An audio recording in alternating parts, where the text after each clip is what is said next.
world. The weather outside is not that cold, and if you take my hand, I'll walk with you to Georgia. Hello everyone and welcome to Country with Celine. I am your host, Celine Schmerke, and on today's show, we have a hockey player turned country music star, Ryan Connolly. Those guys in asphalt riding this town like a night train on the highway. I'm gonna do things my way, running tattoos on this town as I'm driving around, as I'm burning it down in this little country town. Feeling like a freight train in the right lane, pedal to the metal, man, you gotta hear the engine sing. You're over there in a passenger seat and you're hollering out at me, just like Jason Aldean. Ryan, how are you doing today? Nice to see you, Celine. I'm good. That's- You? I'm doing well. Thanks for asking. Okay, so you released your debut single, Riding This Town. So why did you feel that this was a song that you wanted to debut as your first single? Honestly, because it's different. I just feel like it was a little bit outside of the box of in the country world, and that's what I wanted to come and meet and greet people with. Now, who were your influences? Because I heard you say a iconic name inside of your song, Jason Aldean. Is he one? Yeah, so the whole song is actually about him. So I use I think there was like 25 or 30 references in the song that are related to essentially titles that Aldean has used in his repertoire from his first album to his last. So I just created a country song and a story out of his titles. It's because he's like one of your favorite artists, I'm assuming. Yeah, I like Aldean. I mean, he's probably like, I guess, one of my current favorite artists. Yeah. Okay, that's cool. Yeah, Jason Aldean I love him. His sound is so like different because like rock edge to it. Is that the type of sound that you want to portray as an artist? I think that the rock, the rock kind of side of the country that's happening right now is definitely something that I like to explore. I came from like a punk rock background. I was in metal bands and punk rock bands. So country is something that's like definitely new within the last 15 years for me. But I love like old country, new country. It doesn't really matter. I just feel like country's a good format for songwriting. I think you could tell a really good story with country music. So yeah, it's very true. I was just gonna ask, what's your favorite thing about country music? And I'm assuming you would just say it's the storytelling part of it. Yeah, I think it's just like it's relative to everyday life, and I think most people that are living a common, let's say a middle class life, Mm-hmm. are able to relate to the stories. No, of course. And now what's something that you want to accomplish musically, like a goal of yours that you want to accomplish? I want to be number one. Okay. I love the confidence in that one. I love it. Yeah. And now just taking it back a little bit, I was reading up about you because I always love reading about artists that I talk to. So you were part of a band called Mudslingers. You guys had a song called Devil's Way that gained a lot of attention back in 2015. You guys did a radio tour, opened up for Aaron Pritchett, Cold Creek County, and then the band decided to go its separate ways. So what's something that you cherish from your time with Mudslingers? So the Mudslingers was a band that myself and my brother started, and I think I just cherished the time that I spent with him. I mean, when you play in a band with your brother, it's something like no other. I mean, like our cousin was the drummer. It's like it was a family thing, right? And I mean, everyone grows up and starts having kids and families and all that kind of stuff, which is, everyday life. It happens, but I got divorced when they all started having kids. So I kept on going with the whole music thing. And I was able to, I opened for Granger Smith a couple of years back, and I've been really lucky in the sense that I've met some good people along the way that have helped me out a lot. Yeah, well, that's awesome. Wait, do you have any kids then? No kids. No kids? No kids. I got divorced when I was 27. So we were together for like 11 years, and we got married and it lasted 4 months. So. Wow, 11 years and to 4 months. I'm sorry to hear about that, but I'm sure there's a country song that will come up sometime soon because country music is. I have written up. It's funny with country music; it kind of comes out in everything that you do. Like little things here and there. Like I haven't really dedicated a song to like that whole experience, but definitely it comes through in some of the songs I've written. Of course, of course. It's something that you'll always carry with you. Yeah, it doesn't go away, right? No, no. I can't speak on that because I am only 24 years old, so I don't Okay. even have a ring on my finger yet. That's not Are gonna you be married? yeah, totally. I'm You're married. not no serious relationship, nothing like Yeah, that? that serious relationship, yes. It's gonna be 4 years. So That's I've good. been with him since I was 20. That's Um, awesome. Is he yeah. a country guy too? Yes, not as much, but I'm probably a lot more into country music than he is. But he played hockey, so I'm like, there, that he's like kind of like you, country and hockey. That's Um, cool.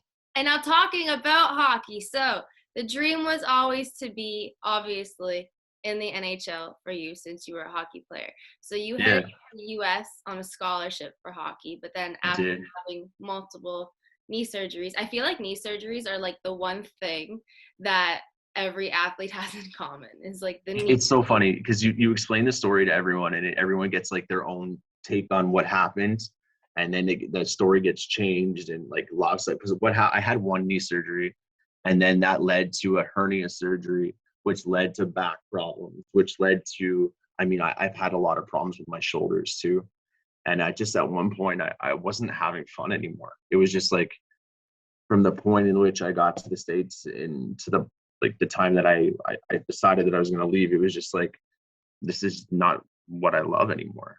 And if you don't love something, you're not going to pursue it to your full, you're like the most that you possibly can. So I made the decision to come home, and I don't think I regret it. The dream was yeah, definitely to be a professional athlete. But when you see how good other people are and where you sit in that spectrum, it's very eye-opening sometimes.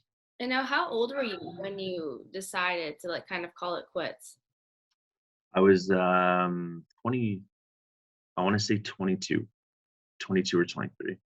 Oh, so you were still like quite young, like 22, 23. Yeah, I had some like, so I played both sports. So I played hockey and football, and then I also played every other sport growing up. So I had a lot of injuries that happened when I was younger that started to nag me when I got older and kind of into my prime, where I was going into my prime. There was things that were still nagging that I did not take care of when I was younger that ended up hurting me a lot. Yeah, you have to So, take care of your body like yeah. all the time. You have to, like, if you're injured, don't go out and train. Like, do not. Well, that's the thing, and that's like for me, I was so hard headed in the sense that yeah, I'm going to go work out. I'm going to push myself to to be the best that I can be, and I think I was actually hurting myself in the more sense that I was helping myself. Mhm. Like that quote, Yeah, no pain, no gain. It's like, no, no, no. When there's pain, there is no gain. Like, yeah. no, You need somebody in your head to say like, okay, well, that's not a good idea. It doesn't matter how tough you think you are, or how smart you think you are, how your will is. Somebody's got to tell you like you're hurting yourself, Yep, and I think that was missing for sure. of course. And you said you played football as well. So how did like professional, not like, I wouldn't say professional like NFL, but like I don't know the lower leagues other than NFL because I'm not a football person. But like, how did you juggle both of those sports? Was that not Well, hard? hockey and football is actually easy to juggle, especially in Canada, because um, hockey starts typically right at the end of summer and then goes to the winter, into the winter. And then football starts in the fall and it ends right before the winter. So it's a really short season. It's only like 15 weeks or 14 weeks. So, You allowed to play football while you were playing hockey? Because like I well, know. no one said anything when I was growing up, because when you're growing up, it doesn't matter. But once I went to Cégep in Montreal, because I'm from Montreal originally. Oh. Um, I played in Cégep there, and that's when it started to be a problem, because then you have two schedules plus a curriculum that you need to follow for school, and then it wasn't working anymore. So I think once you get past junior level, like 18, it starts becoming really hard. Yeah, that's like my boyfriend. It was hard for him. Like he couldn't even Yeah, play like, rep hockey. Like he had to play like in his league. yeah. I was gonna ask another. Oh, Montreal Alouettes. Are you a fan? No, No, I don't you watch. I don't watch. stop. I don't watch CFL football. Unfortunately, it's not something that gets me going at all. I'm a big NFL fan. Okay, who's your team in the NFL? The Cowboys. The Dallas Cowboys. That's Yeah, so funny. I wanted to be a cheerleader for Halloween, the Dallas Cowboys cheerleader, because they're that would have been a good. That would have been a good costume. It would have been a good costume. But I was SpongeBob. I'm not even lying. You were SpongeBob? Is I that what was you said? SpongeBob. Wow, that's a big difference. Big difference between a cheerleader and SpongeBob SquarePants. I had a full-on blow-up costume. No one can see it was me, and I went to a house party like that. Wow. No shame, no shame. Interesting. Yeah. Did it work out? Yeah, it did. I won the costume contest. Good. Yeah, right. It worked out. How about you? What were you for Halloween? I didn't go out. I'm 34 years old now. I can't go out for Halloween anymore. Still like go out with your friends, like go to someone's house and dress up. My mom is 54. And she had a party at a restaurant with all her friends. That's crazy. I've always been a big Christmas person. Love Christmas. Love everything about it. Not a big Halloween person. Never have been. I don't like paint on my face. Everything about it is not me. So once November 1st hits, do you start watching all your Christmas movies? I do. The Christmas music comes on in the car, and it is from November till January. Yes, honestly, the first song that should be played every single November 1st is All I Want for Christmas by Mariah Carey. Yeah. Actually, funny enough, myself and Jade Maya, I don't know if you know who that is or not. I don't think so. She's a female country artist, and we were going to do a duet for It's Cold Outside, and we literally did the rehearsal, and then like 4 days later I got sick, so we didn't do it. But oh no, that would have been the first time I've done a Christmas song, which would have been a lot of fun, I think. You should totally still do that. I mean, there is time. There's a lot of time.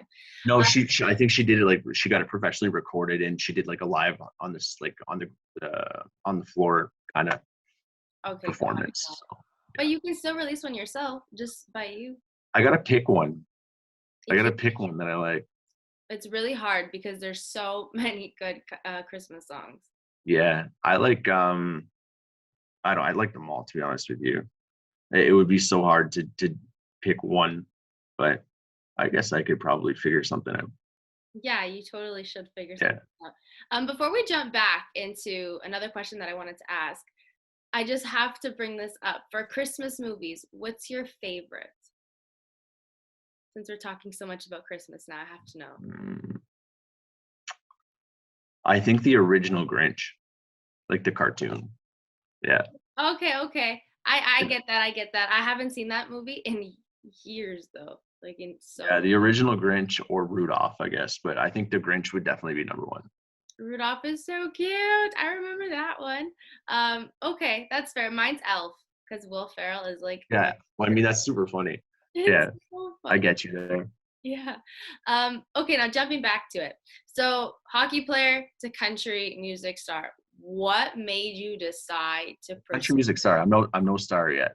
A country music upcoming star, I should say that. You gotta manifest it, okay? Like you have to manifest it. Of course. So what made you decide to pursue a career in that? Because you really just jumped courses from like hockey to country music, which is what Chad Brownlee did too from the Canuck. So how did that? Again, like I always loved music. Music was always something that I really did spend a lot of time with, like whether it was listening or playing guitar. I always played guitar. I mean, always. Like I was 12 or 13 when I picked up a guitar for the first time. And I said to myself then, it was like, I need to learn how to play this thing, because I was always intrigued by people playing on stage and watching people perform. So I'm like, I got to figure this out. So literally from that point on, I taught myself how to play guitar, and it started at a very beginner level and kind of worked its way up from there. Now, I don't play a lot of lead guitar on stage just because I'm usually singing too, but I love guitar. The guitar is really what got me into music. I wish I knew how to play guitar. That's pretty sick. It's pretty cool. You figure it out. It's not rocket science. I feel like it's pretty hard. How about the electric guitar? Do you play that as well, or just acoustic? Yeah, so typically I usually play electric on stage, unless we're doing something like an acoustic performance. I'll always play acoustic too, and I write on an acoustic guitar just like most people do. But yeah, I love electric guitars, love them.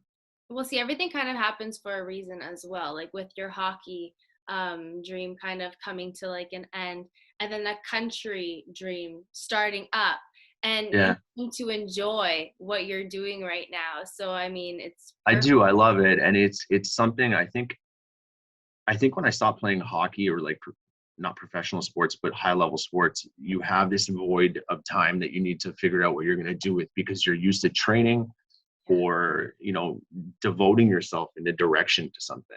Mm-hmm. And that was something that I was lacking when I finished playing sports. And it was like, what am I going to do with myself? Well, what else do I love? And it was music.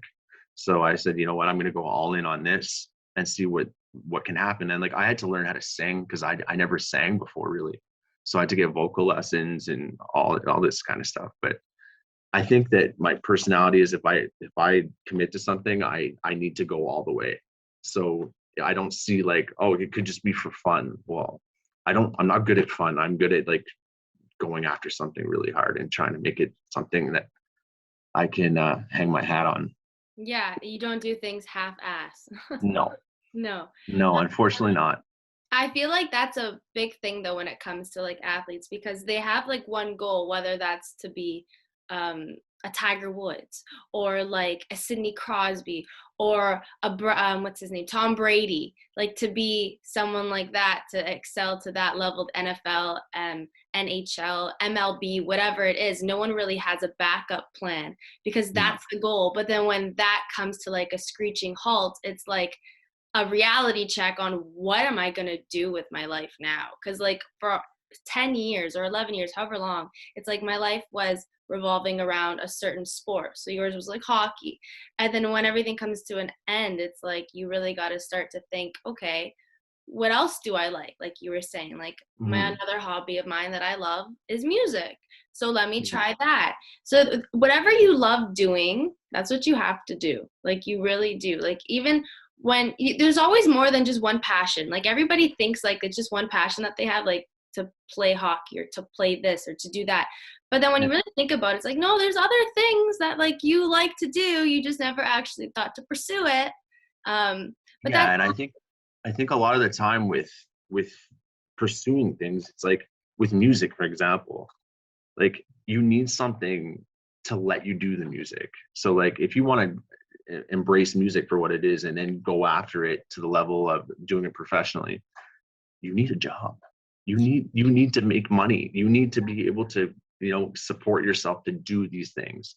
And I'm really fortunate in the sense that I have a career like I have. I started really young when I started playing hockey in juniors. I started an apprenticeship too.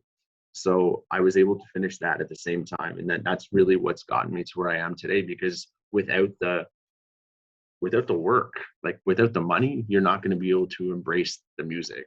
So, and especially go after it to the extent that I'm trying to go after it.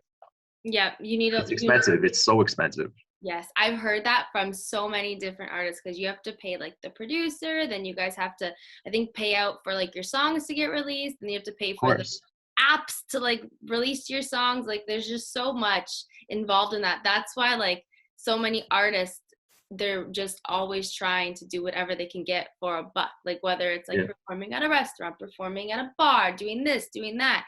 But that's a grind. Then like it's such a grind to them. And the worst part about music is that nothing is certain. Like it doesn't matter how much you work on it. You could invest $10,000 into one song and it could flop. Yep. And then you could write a song in 5 minutes and it could be the biggest song in the world. Like that's music. That's just the way it is. And it's a chance, but it's definitely worth taking, because I think that the connection within music is something that you don't find anywhere else. The connection between the listener and the artist or artist and audience that's what you do it for, I think. Music is a true blessing. It is. It really is. And now, Ryan, we're going to play a little game just to kind of get to know you even more. It's called Celine Rapid Fire. I'm going to shoot you out a couple of questions and then answer them, okay? Cool. So what Netflix show are you watching right now? I just finished watching Squid Game. Oh, God, okay. What do you do as a hobby other than what we just like playing hockey on the side, I guess, or music? Like, I train. I lift weights for You sure. what? I lift weights. Awesome. Yeah. How important is fitness to you? Extremely fit. I'm extremely important. Yeah. I think that it's probably up there within the top 3 or 4 things. Your favorite quote? Life's like a nail. You're always getting hammered. I like that. I've never heard that one before. Yeah. Who said that? I think my dad told me that. Oh, I like that. Your dream vacation? Bora Bora. Best. Useless talent that you have? Useless talent. Mhm. Double jointed in my hands. Really? Eek. Okay. Okay. And the last one, your karaoke song? Karaoke song. Small Town, John Mellencamp. Awesome. Well, thank you so much, Ryan, for joining me today on Country with Celine. I loved getting to know you even more. I like how we took a little detour to the Christmas side of things, but then we brought it back on to the hockey side of things. Oh, one more question. One more. Are you a Montreal fan or a Leafs fan? I'm a Montreal fan. This interview is done. We're done. No, you're not invited to anything that I do anymore. It's over. No, I'm really not interested in the Toronto Maple Leafs. I grew up there. And I mean, I was a diehard Habs fan from the moment I can remember. So yeah, the Habs are definitely my team. And they're really, if you look at it, like my single right now on the radio, Riding This Town, I mean, Quebec has picked it up. Like there's like 15 or 20 radio stations playing it right now. And Ontario is lacking very much so. There's only 5 or 6 years. So it's like, yeah, I'm sticking with Montreal for now. Okay, I'll give it to you because you were born there, but that's all I'm saying. Yeah. Well, thanks, Ryan, for joining me today. It was awesome chatting with you. Yeah, it was really nice to meet you, Celine. Riding this town like a night train on the highway. I'm gonna do things my way. Running tattoos on this town as I'm driving around, as I'm burning it down in this little country town. Feeling like a freight train in the right lane. Pedal to the metal, man, you gotta hear the engine sing. You're over there in a passenger seat and you're hollering out at me. Ha ha, we back.